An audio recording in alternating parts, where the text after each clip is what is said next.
UP के अंदर निकाय चुनाव का बिगुल बज चुका है। प्रथम चरण का चुनाव संपन्न हो चुका है। दूसरे चरण के चुनाव की तैयारियां जोर शोर से चल रही हैं। आज हम मेरठ जनपद के फलाउदा कस्बे में हैं। फलाउदा कस्बे से निर्दलीय अध्यक्ष पद के प्रत्याशी नैयर आलम कुरैशी साहब, जो पहले पूर्व चेयरमैन रह चुके हैं, वो चुनाव लड़ रहे हैं। उनसे आज बातचीत कर रहे हैं। चेयरमैन साहब, आप के कार्यकाल में क्या क्या चीज़ें हुई हैं? कब से कब तक आपका कार्यकाल रहा? पहले उसके बारे में थोड़ा प्रकाश। मैं नैयर आलम, पूर्व चेयरमैन कस्बा फलाउदा, 1999 में चुनाव लड़ा और भारी बहुमत से चुनाव में जीता। 2001 जनवरी 1 को 2001 जनवरी को मैंने शपथ ग्रहण की और जो लोगों से हम लोगों ने वादे किए उससे कहीं ज़्यादा आगे जाकर कस्बे का विकास किया।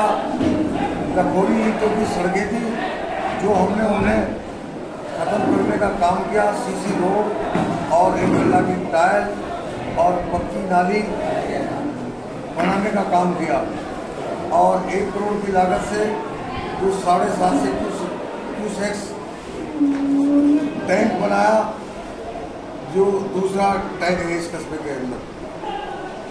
लाइट, बिजली, पानी, जल की सुचारू व्यवस्था और बहुत सी चीज़ें जो लोगों की उम्मीद से कहीं ज़्यादा हम लोगों ने किया। और नगर पंचायत में प्रथम सफाई व्यवस्था जो हमने की है, जो उसी उस पर चली आ रही है। कस्बे में घुसने से लगता है कहीं किसी एक अच्छे शहर या सिटी में हम लोग आ गए हैं। चेयरमैन साहब, फलाउदा की जनता ने आपको जो है चेयरमैन बनाया था, अपना विश्वास जताया था। उससे पहले क्या स्थिति थी फलाउदा की जब आप चेयरमैन बने? उससे चेयरमैन बनने के से पहले क्या स्थिति थी कस्बा फलाउदा की? कस्बा फलाउदा की बहुत जर्जर हालत थी। ये फलाउदे का इतिहास गवाह है। गाँव से भी बदतर बुरी हालत थी। रोड से निकल नहीं पाते थे, सड़कें नहीं थी, नाली नहीं थी, जो कि 5 साल में हमने देने का काम किया है। और बहुत अव्यवस्थाएँ थी जो हमने पूरी करने की कोशिश की और कई हद तक जाकर हमने किया। दूसरी चीज़ ये है कि आप चुनाव जो है फिर बदलाव हुआ, आप चुनाव हार गए। उसमें जो है चेयरमैन शफीक यहाँ से बने आपके सामने। उसके बाद गठबंधन खड़ा हुआ। गठबंधन में जो है जो आयशा खातून है, चेयरमैन रह चुकी हैं, उनके पुत्र आज आपसे अलग हैं। इसका क्या कारण है कि गठबंधन से अलग वो अपना प्रत्याशी लड़ा रहे हैं? आज जो आयशा खातून के सुपुत्र गठबंधन के प्रत्याशी हम लोगों ने लड़ाया था और यहीं से संगठन के माध्यम से उन्हें चुनाव लड़ाया और चुनाव जिताने का काम किया। आज वो लोग इस संगठन से, गठबंधन का जो संगठन था उससे हट गए और मैं नहीं जानता उनकी क्या सोच रही जो वो इस संगठन से हटे, क्योंकि उन लोगों को इससे कभी हटना नहीं चाहिए था। ये एक संगठन, एक ऐसा संगम है जिससे हर जाति वर्ग का चुनाव लड़ेगा और लड़ता चला आ रहा है। हम लोग लड़ा रहे हैं और इस बार संगठन के लोगों ने हम लोगों का नाम और इस संगठन से चुना और हम चुनाव मैदान में हैं। इंशाअल्लाह इस बार भी पहले से बहुत ज़्यादा भारी मतों से जीत होगी और गलत लोगों का पतन होगा। चेयरमैन साहब, अभी एक वक्ता मंच के माध्यम से बोल रहे थे, मैं सुन रहा था उनको। उन्होंने गठबंधन की तारीफ की थी कि सब लोग एक साथ थे, सैनी समाज, कुरैशी समाज, सैयद समाज, अंसारी समाज, जितने भी समाज है सब समाज के लोग। लेकिन अगर गठबंधन में से ही ये 3-3, 4-4 प्रत्याशी लड़ रहे हैं तो इसमें क्या इस तरह की फूट पैदा हुई है गठबंधन में जैसे नेता बिरम सिंह होया करते थे पहले, आप लोग थे और दूसरे लोग थे, तो ऐसी क्या चीज़ पैदा हो गई आज के टाइम में कि पार्टी अलग अलग खड़ी हो गई और अलग अलग चुनाव लड़ने पर मजबूर लोग हो गए? ये गलत लोगों ने ही हर समाज को बांटने का काम किया, सैनी समाज को बांटने का काम किया और मलिक समाज को बांटने का काम किया, मंसूरी समाज को बांटने का काम किया, ताकि बैकवर्ड लोगों के हाथ में ये लीडरशिप इस कस्बे की ना रहे और उन स्वर्ण लोगों के हाथ में ही ये लीडरशिप रहे। इसलिए इन लोगों ने हर जाति वर्ग को बांटने का काम किया है। लेकिन इस कस्बे के अंदर 82% बैकवर्ड लोग निवास करते हैं, जो कभी उनसे खुर्द नहीं हो पाएंगे और हमेशा आने वाले हर चुनावों में और इस बार भी इस चुनाव में एक नई ताकत के साथ उभर कर सामने आएंगे और एक जीत हासिल होगी। चेयरमैन साहब, आप किस घोषणा पत्र के साथ में मैदान में उतरे हैं, थोड़ा बता दीजिए कि आप जो है अगर जनता आप पे विश्वास जताती है और आप जो है चुनाव जीतते हो, तो चुनाव जीतने के बाद आप फलावदा को किस नज़रिए से देखते हैं, क्या क्या आप जो है विकास कार्य कराएंगे, उसके बारे में थोड़ा। जो 2000 में हम चेयरमैन बने थे, वही विकास जो का तू है आज भी 23 साल होने को जा रहे हैं और हर वार्ड में जनसंपर्क के दौरान हमें देखने को मिला और लोगों से सुनने को मिला।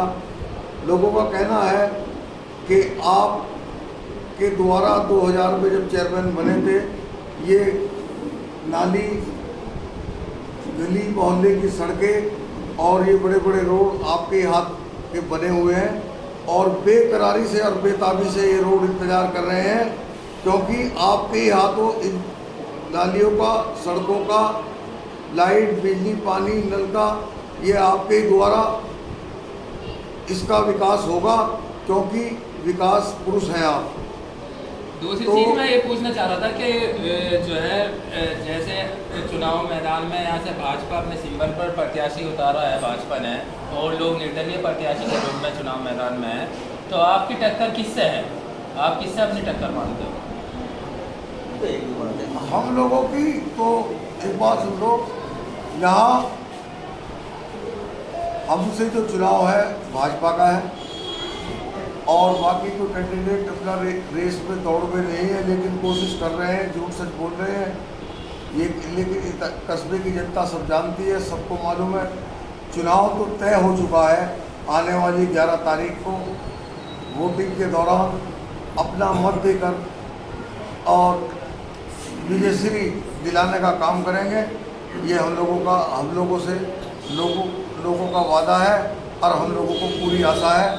इंशाअल्लाह ईश्वर खुदा के करम से उस पर हमारा यकीन कामिल है, हम लोग ही चुनाव जीतेंगे। दूसरी चीज़, कुरैशी समाज में लगभग 1500 के करीब वोट है और दूसरा भी प्रत्याशी कुरैशी समाज से है, क्या कितने % आप कुरैशी समाज के वोटर को जो है अपनी तरफ कर पाएंगे, इसके बारे में थोड़ा बताएं। वो लोग हम लोगों से 2000 में जब हम चुनाव लड़े थे, जब भी हम लोगों के खिलाफ उन्होंने वोट किया था, आज भी वो हमारे खिलाफ चुनाव लड़ रहे हैं।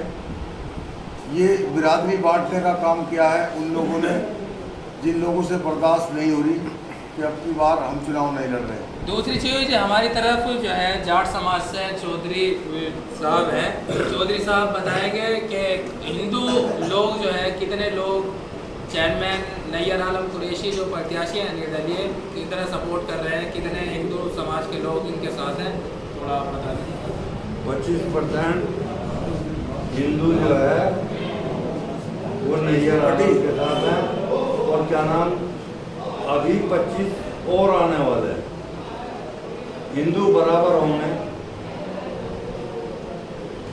हमारे यहाँ कोई राजनीति नहीं है, कोई बीजेपी नहीं है, कोई पार्टी नहीं है। यह सामान्य चुनाव होता है और उसमें जो है नैयर साहब के साथ हिंदू कम से कम 50% हिंदू नैयर साहब के साथ। नहीं, फलावदा के अंदर चर्चा ये चल रही है कि पूर्व सभासद के जो भाई हैं उन्हें जो है हम बनाने में कामयाब नहीं हो पाए और वो उधर लगे हुए हैं नैयर आलम कुरैशी साहब के साथ में। तो ऐसा मतलब दोनों की अलग अलग विचारधाराएं जो है आप भाइयों की, इसके बारे में थोड़ा बताइए। ऐसा कुछ नहीं है। दरअसल ऐसा हम जो हैं कैंडिडेट ऐसे ढूंढ रहे हैं जो कुछ कर लें, कुछ कस्बे के बारे में सोच लें, गरीब के बारे में सोच लें। कैंडिडेट ऐसा ही चुनने में फायदा जो है मोहित गोयल हैं, मास्टर मोहित गोयल, वो बताएंगे कि नैयर आलम कुरैशी साहब को किस तरह से जनाधार मिल रहा है, कौन कौन बिरादरी उनके साथ है। देखिए, हमारे चेयरमैन साहब सर्व समाज के नेता हैं। उनके दोनों हाथों पे बराबर है, हिंदू मुस्लिम सभी पंथों का उन्हें लगातार सहयोग मिल रहा है। और जहाँ तक मैं चेयरमैन साहब का जो जनाधार है वो उनके पिछली योजना में जो उनके कराए गए विकास कार्य, जो उन्होंने विकास कार्य कराए हैं, फलाउदे की जनता जानती है कि नैयर आलम साहब एक विकास पुरुष के रूप में अध्यक्ष पद पर रहे हैं। और जैसे तारीख बता रही है, जैसे जन सैलाब बता रहा है कि आने वाली तारीख में चेयरमैन साहब अध्यक्ष पद के पद पर पहुँचेंगे। और फलाउदे की जनता के जो 15 सालों से कार्य पिछड़ गए हैं, वे सब कार्य बहुत तीव्र गति से पूरे होंगे और नगर पंचायत आदर्श नगर पंचायत बनेगी। और चेयरमैन साहब की जो जनाधार है, इसमें हिंदू वर्ग से चाहे सैनी समाज है, वैश्य समाज है, प्रजापति समाज है, जाटो समाज है और पाल समाज है, चौधरी साहब लोग, सभी वर्गों ने नैयर आलम कुरैशी को भरपूर प्यार और सहयोग दिया है। और मुस्लिम समाज का पूरा समर्थन रहा है। और सैनी समाज ने अपने प्रत्याशी होते भी उसे नकार कर नैयर आलम कुरैशी को अपना नेता चुन लिया से जो है मेरी सारिये जो है वो बताएंगे कि नैयर आलम साहब के साथ में सैनी समाज कितना सपोर्ट कर रहा है और उनके साथ में कौन कौन समाज के लोग, किस किस समाज के लोग जुड़े हुए हैं, थोड़ा हमारा देखिए पत्रकार साहब, सबसे पहले तो मैं ये कहना चाहूँगा कि संगठन जो है हिंदू मुस्लिम समाज का संगठन है। इसमें सैनी समाज, प्रजापत समाज, जैसे हमारे मास्टर जी ने भी बताया आपको, तो संगठन ही सैनी समाज के द्वारा बनाया गया था। तो समाज के लोगों के द्वारा वोट ना देने वाली तो कोई बात ही नहीं होती। और सैनी समाज का संपूर्ण बहुमत है चेयरमैन साहब के सामने। और बात करते हैं अगर हम चुनाव की, तो चुनावी मुद्दे हमारे पास बहुत ठोस रहे हैं। क्योंकि जो चुनाव जिस समय हमारे साथ चेयरमैन साहब चुनाव में चेयरमैन बने थे, तो विकास किया है, विकास आगे भी करेंगे, नो डाउट, कोई कहने वाली बात ही नहीं है। बात आती है मुद्दों की, मुद्दे हमारे क्या रहेंगे। देखिए, जिन विकास के ऊपर हमने बात करी है पहले से, और जो विकास हमने किए हैं, भविष्य में विकास होगा, नो डाउट। पिछले 5 साल का जो कार्यकाल गुजरा है, विपक्ष की पार्टी से चेयरमैन थे यहाँ पे, उनके कार्यकाल का संतोषजनक रहा, इसके बारे में आप क्या कहेंगे? संतोषजनक की तो बात ही आती है। काम क्या किया उन्होंने पूरी जनता जानती है, आवाम जानती है कस्बा फलाउदे में। उन लोगों ने 70 साल में क्या विकास किया है फलाउदे के अंदर। विकास के नाम से जीरो है, कस्बे को बागान के रूप में लिखवा रखा है, विकास जीरो रहा है। और हम प्रयास किए कि चेयरमैन साहब ने भी कहा हमारे कि आज हमारी चेयरमैन ही अगर कस्बा फलाउदे में समर्थन करता है, पूर्ण बहुमत से हम चुनाव जीतते हैं, तो बागान में से कस्बा फलाउदे का नाम कटवाया जाएगा और यहाँ पे इंडस्ट्री वगैरह, स्कूल वगैरह खोले जाएंगे। नो डाउट हम पर उन्हें चाहो तो जीत अच्छी होगी और विकास भी अच्छी की जाएगी। गणेश भाई, आप शिक्षित हो, युवा हो, युवाओं के लिए क्या प्राथमिकताएं हैं नैयर आलम साहब की तरफ से कि युवाओं को क्या जो देने का इरादा कराया जाने का जनता को भरोसा दिलाती है? देखिए, भरोसे की तो वो कहने वाली बात नहीं, क्योंकि हमारे साथ आज हर वर्ग का व्यक्ति, विशेष व्यक्ति हमारे पास मौजूद है जो हमें पूर्ण रूप से समर्थन कर रहा है। और बात है रोजगार देने की युवाओं को, तो मैंने अभी बताया आपको कि हम लोग इंडस्ट्री सोच रहे हैं, यहाँ पे बागान हटवाने का सोच रहे हैं, तो इंडस्ट्री लाएंगे, कॉलेजेस बनेंगे, यहाँ पे मेडिकल कॉलेजेस बनेंगे। और मैं मानता हूँ कि यही चेयरमैन साहब से मेरी बात हुई है, तो यहाँ पे जो है रोजगार दिए जाएंगे। तो सैनी समाज से भी बीजेपी के सिंबल पर प्रत्याशी है यहाँ पे, वो कितने % तक वोट ले जाएंगे, इसके बारे में तो मैं इस बारे में कोई टिप्पणी नहीं करना चाहूँगा, लेकिन वो हमारे ही भाई हैं, हमारे ही संगठन से हट के गए हैं। यहाँ पे किसी सिंबल पार्टी विशेष का मैं महत्व नहीं मानता, ना ही कोई चुनाव है किसी पार्टी विशेष का। ये जो चुनाव है बैठक के खिलाफ है हमारा विशेष तौर पर, और बैठक को हम इस बार हराएंगे, कोई ऐसी बात नहीं है। पहले भी हमने चुनाव 2 बार हराए हैं। आपको विशेष तौर पर पता है कि जो ये जब से संगठन तैयार हुआ है 2 बार हम चुनाव जीत चुके हैं, इस बार